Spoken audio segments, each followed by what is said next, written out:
إن الحمد لله نحمده ونستعينه ونستغفره ونعوذ بالله من شرور أنفسنا ومن سيئات أعمالنا. من يهده الله فلا مضل له ومن يضلل فلا هادي له، وأشهد أن لا إله إلا الله وحده لا شريك له، وأشهد أن محمدا عبده ورسوله. يا أيها الذين آمنوا اتقوا الله حق تقاته ولا تموتن إلا وأنتم مسلمون. يا أيها الناس اتقوا ربكم الذي خلقكم من نفس واحدة وخلق منها زوجها وبث منهما رجالا كثيرا ونساء، واتقوا الله الذي تساءلون به والأرحام، إن الله كان عليكم رقيبا. يا أيها الذين آمنوا اتقوا الله وقولوا قولا سديدا يصلح لكم أعمالكم ويغفر لكم ذنوبكم، ومن يطع الله ورسوله فقد فاز فوزا عظيما. أما بعد، فإن خير الحديث كتاب الله، وخير الهدي هدي محمد صلى الله عليه وسلم، وشر الأمور محدثاتها، وكل محدثة بدعة، وكل بدعة ضلالة، وكل ضلالة في النار. أعوذ بالله من الشيطان الرجيم. بسم الله الرحمن الرحيم.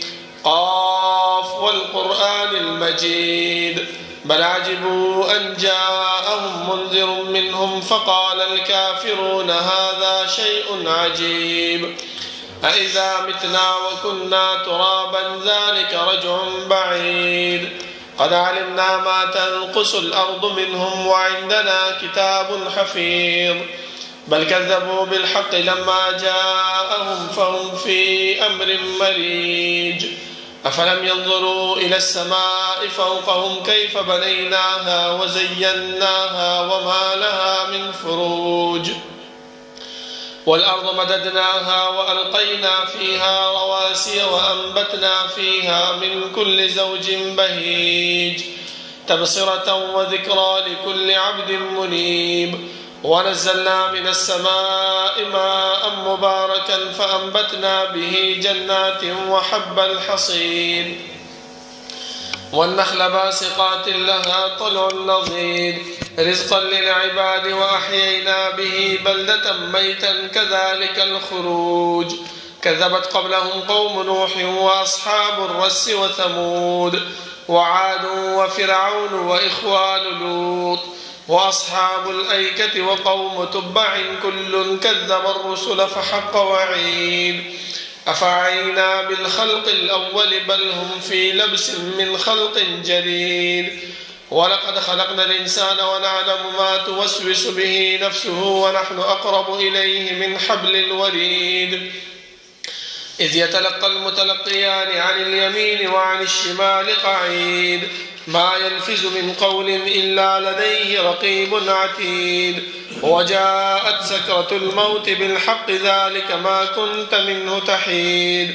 ونفخ في الصور ذلك يوم الوعيد. وجاءت كل نفس معها سائق وشهيد. لقد كنت في غفلة من هذا فكشفنا عنك غطاءك فبصرك اليوم حديد. وقال قرينه هذا ما لدي عتيد. ألقيا في جهنم كل كفار عنيد، مناع للخير معتد مريب. الذي جعل مع الله إلها آخر فألقياه في العذاب الشديد. قال قرينه ربنا ما أطغيته ولكن كان في ضلال بعيد. قال لا تختصموا لدي وقد قدمت إليكم بالوعيد. ما يبدل القول لدي وما أنا بظلام للعبيد. يوم نقول لجهنم هل امتلأت وتقول هل من مزيد. وأزلفت الجنة للمتقين غير بعيد. هذا ما توعدون لكل أواب حفيظ من خشي الرحمن بالغيب وجاء بقلب منيب ادخلوها بسلام ذلك يوم الخلود لهم ما يشاءون فيها ولدينا مزيد وكم أهلكنا قبلهم من قرن هم أشد منهم بطشا فنقبوا في البلاد هل من محيص إن في ذلك لذكرى لمن كان له قلب أو ألقى السمع وهو شهيد ولقد خلقنا السماوات والأرض وما بينهما في 6 أيام وما مسنا من لغوب فاصبر على ما يقولون وسبح بحمد ربك قبل طلوع الشمس وقبل الغروب ومن الليل فسبحه وأدبار السجود واستمع يوم ينادي المناد من مكان قريب يوم يسمعون الصيحة بالحق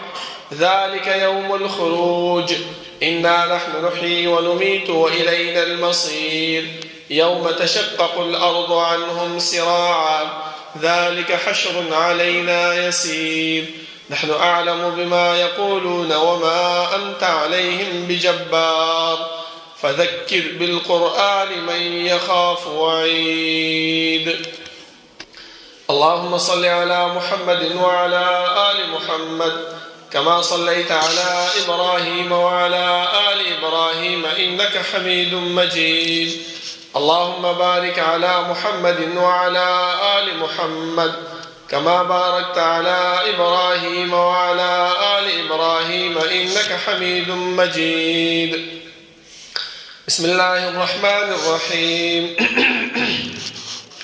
وإذا حييتم بتحية فحيوا بأحسن منها أو ردوها إن الله كان على كل شيء حسيبا دا الله رب العالمين حمد و ثناء او جناب محمد رسول الله صلى الله عليه وسلم باندې درود و سلام نه بعد زما معزز و محترم الله رب العالمین چې موږ د دنیا کې پیدا کړیو نو زموږ د پیدایش مقصد هغه مهمل او عبث او بیکار نه بلکې الله رب العالمین موږ چې کوم د مقصد د پاره د دنیا ته را لېږلیو هغه مقصد موږ ته الله رب العالمین په قران کریم کې بیان کوم وما خلقت الجن والانس الا ليعبدون ما انسانانو پیریان ندی پیدا کړي مگر خپل عبادت د پاره او ورسره دا خبره هم وکړه چې انسان دا عبادت ته چې کې دا بندگی ته چې کې دا به چا په طریقه کې څومره بکې څنګه بکې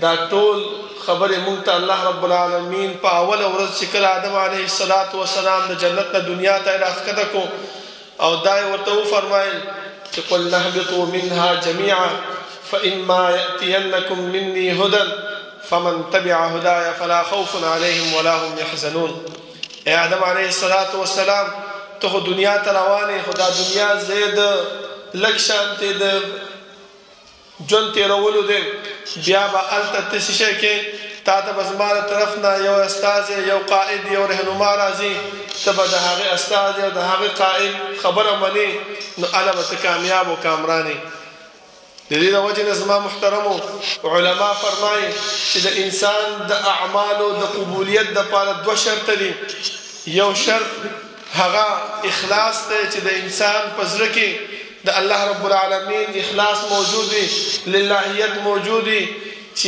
زه دا عمل کوم دا کار کوم دا د دې په باره کې ماته الله رب العالمین او د هغه پیغمبر حکم کړی دی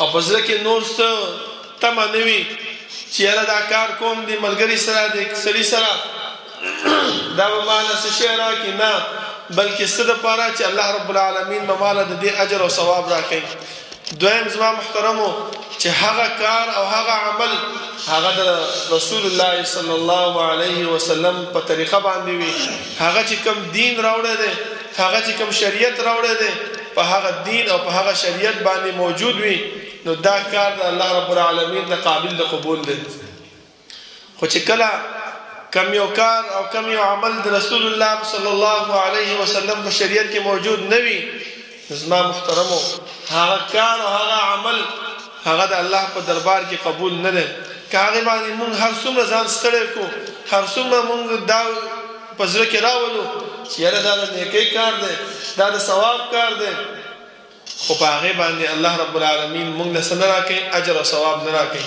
لکه یو لنډ ورکوټی مثال به زه تاسو ته وویم. سعید ابن مسیب رحمه الله د هغې په زمانه کې یو سړی و جومات ته راغی او مونځ یې کو، بې وخته و، د مونځ ټیم نه و او نه په هغې باندې په هغه وخت کې رسول الله صلی الله علیه وسلم د مونځ کولو حکم کړی و. چې کله هغه سلام وګرځو، سعید ابن مسیب رحمه الله ورته فرمایي چې تا له به الله رب العالمین په دې عذاب درکوي. هغه سړی حیران شو چې ولې په مونځ باندې ماله الله عذاب راکوي؟ هغه ویل په مونځ نه درکوي، خو تا چې د خلاف د شریعت کار وکړو، د رسول الله صلی الله علیه وسلم کوم دین راوړی او کوم شریعت راوړی او د هغې خلاف کار دې وکړو، په دې باندې به الله تعالی عذاب درکوي. ټیک ده، وګورئ د سړي څه وکړه؟ جومات ته راغلی او مونځ یې کوو، د الله عبادت یې کوو، د الله بندګي کوله، لیکن حکم د رسول الله صلی الله علیه وسلم په هغې باندې موجود نه و. نو هغه شی الله رب العالمین نه اول قبلی او نه چې دی نو تا د پسې اجر او ثواب ملاویږي. زما محترمو، نو چې کله د الله رب العالمین دین او د الله رب العالمین بندګي مونږ کوو، نو په کار دا دی چې مونږ اول دې خبرې ته سوچ وکړو چې آیا په دې کار کې د رسول الله صلی الله علیه وسلم اطاعت او تابعداري شته او که نشته؟ کوي نو آمنا وسلمنا سره زما محترم ومنئ، او کله چې نه وي نو بیا په هغې کې هېڅ قسم ته کوتاهي نه ده پکار، ځکه الله رب العالمین هغه زموږ نه قبلوي. لکه نن سبا تاسو وګورئ، دا بعضې خلک د جرابو مسه باندې ډېر لوی خبرې کوي، ډېر لرې لرې پورې ځي. زما محترمو، تر دې پورې دا خبره کوي چې څوک په مانځه کې جرابې اچوي او په دې باندې مسه کوي، هغه خلکو پسې مونځ مه کوئ. زما محترمو، که مونږ چېرته د احادیثو کتابونه مطالعه کړو او د رسول الله صلی الله علیه وسلم سیرت مطالعه کړو، مونږ ته په هغې کې دغه خبره ملاویږي چې رسول الله صلی الله علیه وسلم جرابو باندې مسه کړې ده. اوس چې کوم شرایط ولا مونږ جوړ کړي دي، دا په هغه زمانه کې هم وو، دغه جرابې هم وي، دغه موزې هم وي، خو ولې مونږ د پیغمبر صلی الله علیه وسلم د دې شرایط ولې ذکر نه کړل؟ خو د دې نه دا معلومیږي چې مطلق جراب چې وي که هغه د هر قسم وي، په هغې باندې مسه وکړه، ستا کار پې کېږي. ولې حکم مونږ ته دا شوی دی چې مسه په جرابو باندې کولی شي. زما محترمو، نور په دې کې څه خبرې کول اخوا دې خوا تلل چې داسې دی او هغسې دی، دا ټول د رسول الله صلی الله علیه وسلم په دین او د هغې په شریعت باندې چونو چرا کول دي، د هغې خبره نه منل دي. زما محترمو، ځکه الله رب العالمین فرمایي یرید الله بکم اليسر ولا یرید بکم العسر. الله رب العالمین په تاسو باندې اسانتیا غواړي او تاسو باندې سختی نه غواړي. اسانتیا څه ده زما محترمو؟ سهار وختي چې مونږ سهار مونځ وکړو، جرابې مو واچولې، اوس چې د غرمې مانځه نه بیا اودس کوو، بیا دا جرابې وباسو، خپې وینځو، دا تکلیف دی که نه دی؟ یو خو خپې یخنیم ده، خپې هم چې کوم دی نو یخې شي، او که چېرته په هغې باندې مونږ صرف مسه وکړو، نو دا مسه څه شی دی؟ دا د رسول الله صلی الله علیه وسلم هغه تابعداري او د رسول الله صلی الله علیه وسلم هغه اطاعت دی. زما محترمو، همدغه شان دی دا وګورئ چې یو انسان په سفر روان وي او په سفر کې 2 رکعاته مونځ وکړي او دا دواړه مونځونه دا یو ځای کې، نو دا هم د رسول الله صلی الله علیه وسلم تابعداري او اطاعت دی. دا بعضې خلک مونږ ته څه وایي؟ په سترو 5 واړه مونځونه یو ځای کوئ، سره ځان په عذابوئ. دغه خبرې زما محترمو استهزا ده. د رسول الله صلی الله علیه وسلم د دین پورې استهزا کول دي. ټیک ده، ته یې نه منې مه منه، تا باندې زموږ زور نشته دی، ته به خپل جواب خپل هلته ورکې چې پیغمبر تا ته دا ویلي تا ولې نه منله. خو لیکن استهزا باندې الله رب العالمین سخت خفه کېږي، ځکه دا کار د چا دی؟ دا استهزا دا د منافقینو کار دی. ځکه الله رب العالمین په اوله سپاره کې د منافق صفت دغه ذکر کړی دی، وَإِذَا قِيلَ لَهُمْ آمِنُوا كَمَا آمَنَ النَّاسِ. وإذا لقوا الذين آمنوا قالوا آمنا وإذا خلوا إلى شياطينهم قالوا إنا معكم إنما نحن مستهزئون. موږ تاسو سره خو هغو سره داسې ملاویږو، هغو داسې مسخرې په هغې باندې کوو، ټوکو هغې باندې کوو. الله سمدستي جواب وکړو چې دغه صحابو سره څوک ټوکې کوي، مسخرې کوي، نو الله یستهزئ بهم ویمدهم فی طغیانهم یعمهون. الله به دې سره مسخرې وکړي. بل ځای کې د غزوه نه واپس راتلل، په هغه ځای کې هم منافقینو سردار عبدالله ابن ابی ابن سلول هغه چې دی نو یو خبره د رسول الله صلی الله علیه وسلم او د صحابو په دغه باندې وکړله. بیا یې څه ویله چې مونږ خو ټوکې کولې. نو الله وفرمایل چې قل ابالله وآیاته ورسوله کنتم تستهزئون.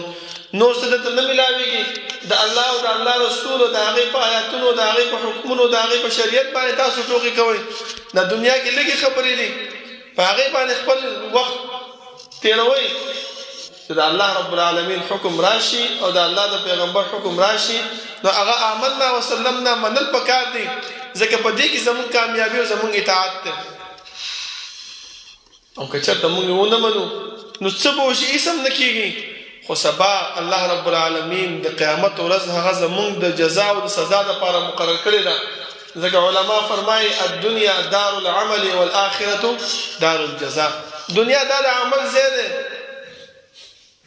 لګیا اوسه، محنت کوه، کار کوه، خو دې خبرې ته به یاد ساتئ چې من یطع الله والرسول، چا چې د الله او د الله د رسول تابعداري وکړه نو الله به هغه ورځې کې څه ورکوي؟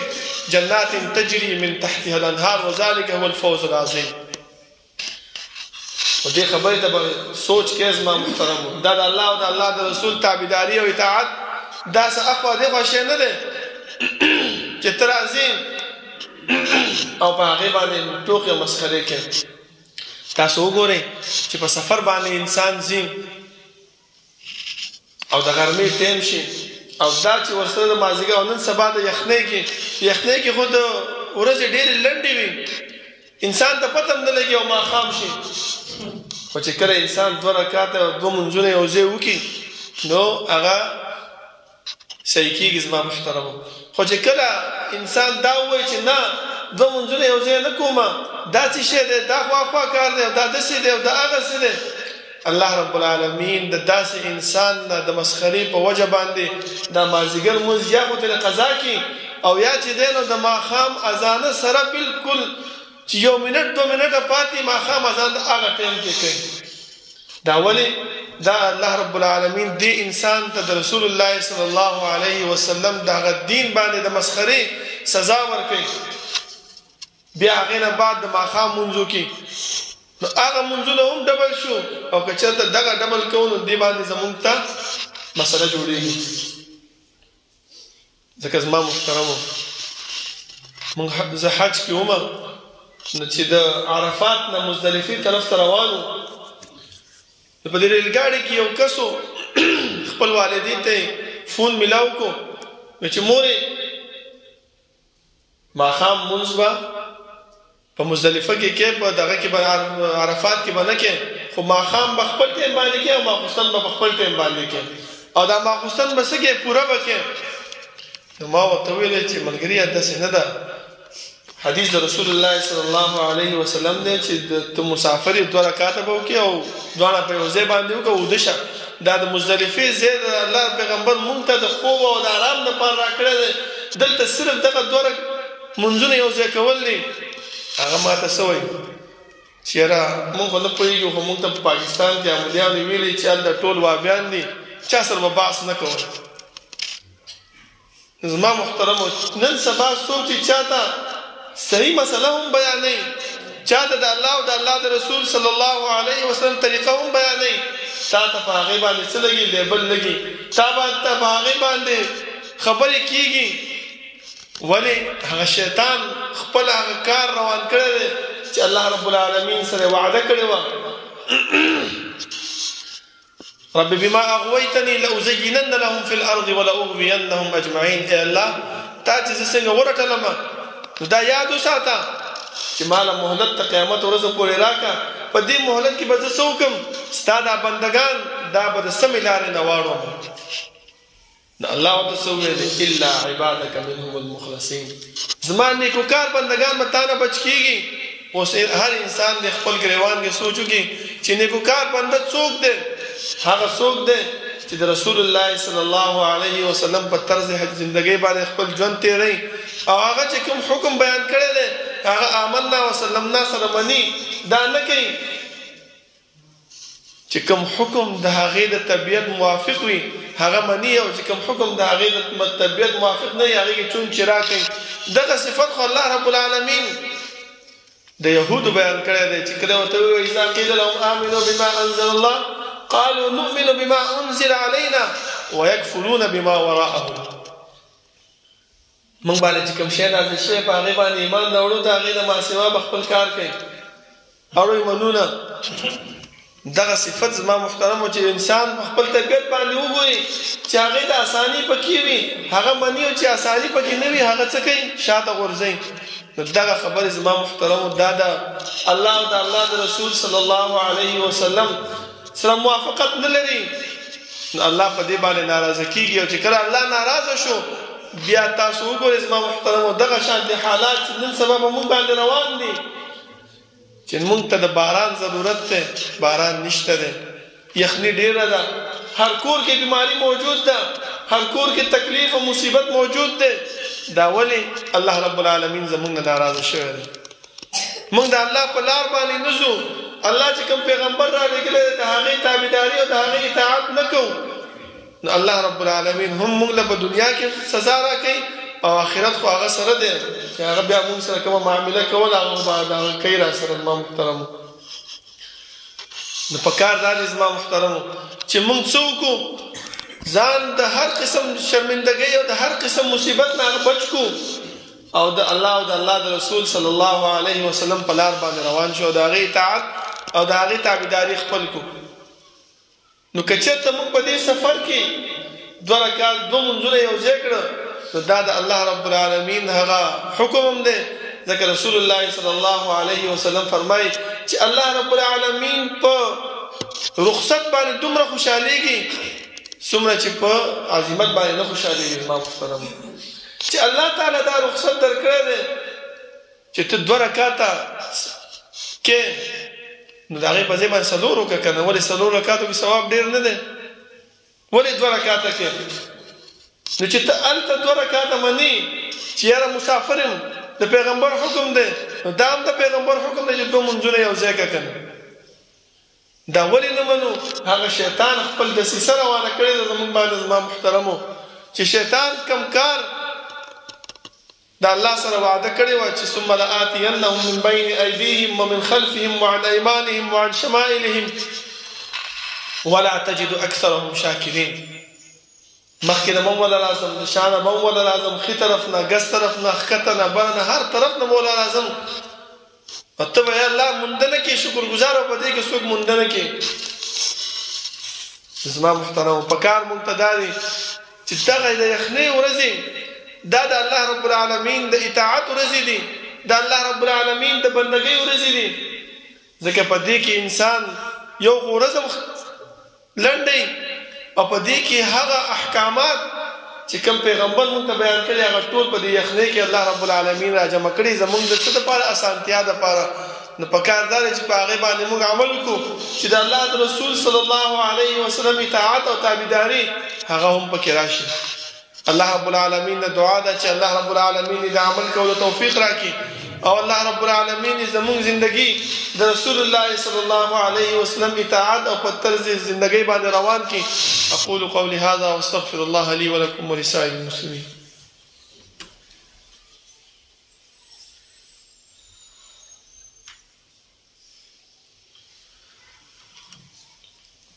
إن الحمد لله نحمده ونستعينه ونستغفره ونعوذ بالله من شرور أنفسنا ومن سيئات أعمالنا من يهده الله فلا مضل له ومن يضلل فلا هادي له وأشهد أن لا إله إلا الله وحده لا شريك له وأشهد أن محمدا عبده ورسوله.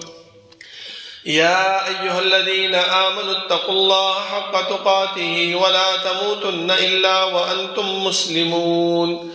يا أيها الناس اتقوا ربكم الذي خلقكم من نفس واحدة وخلق منها زوجها وبث منهما رجالا كثيرا ونساء واتقوا الله الذي تساءلون به والأرحام إن الله كان عليكم رقيبا. يا أيها الذين آمنوا اتقوا الله وقولوا قولا سديدا يصلح لكم أعمالكم ويغفر لكم ذنوبكم ومن يطع الله ورسوله فقد فاز فوزا عظيما. أما بعد فإن خير الحديث كتاب الله وخير الهدي هدي محمد صلى الله عليه وسلم وشر الأمور محدثاتها وكل محدثة بدعة وكل بدعة ضلالة وكل ضلالة في النار. بسم الله الرحمن الرحيم. يا أيها الذين آمنوا إذا نودي للصلاة من يوم الجمعة فاسعوا إلى ذكر الله وذروا البيع.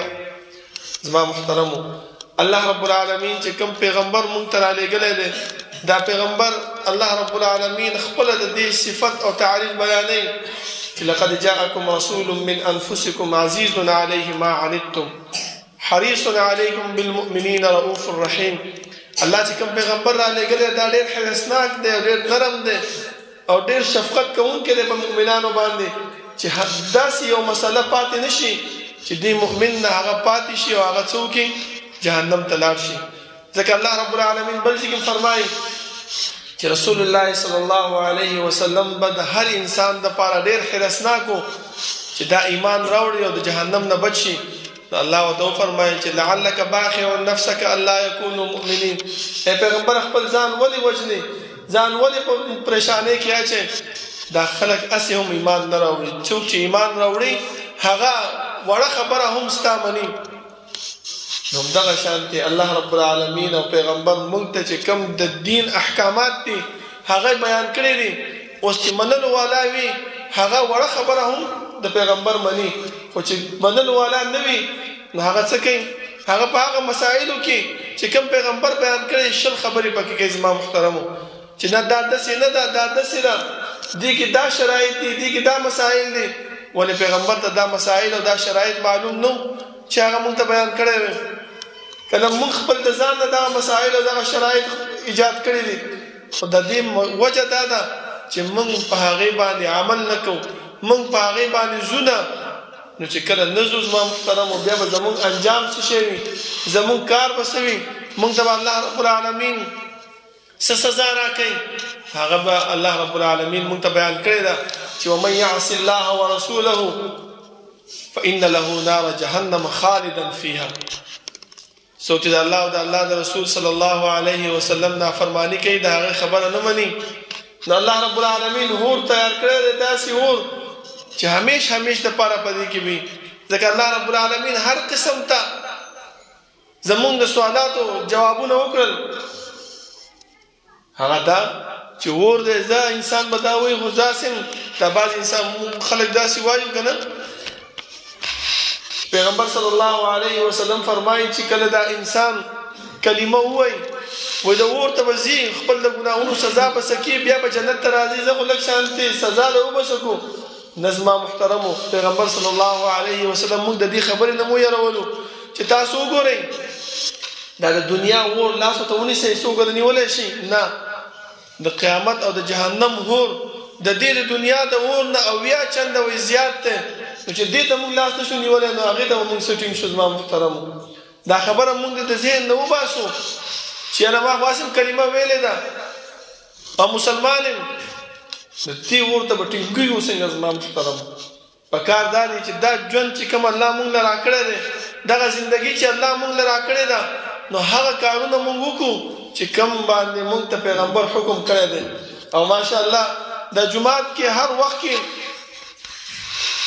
درس هم کېږي، دعوت هم کېږي، تبلیغ هم کېږي، خو په کار دا دی چې په هغې باندې موږ څه وکړو؟ عمل وکړو.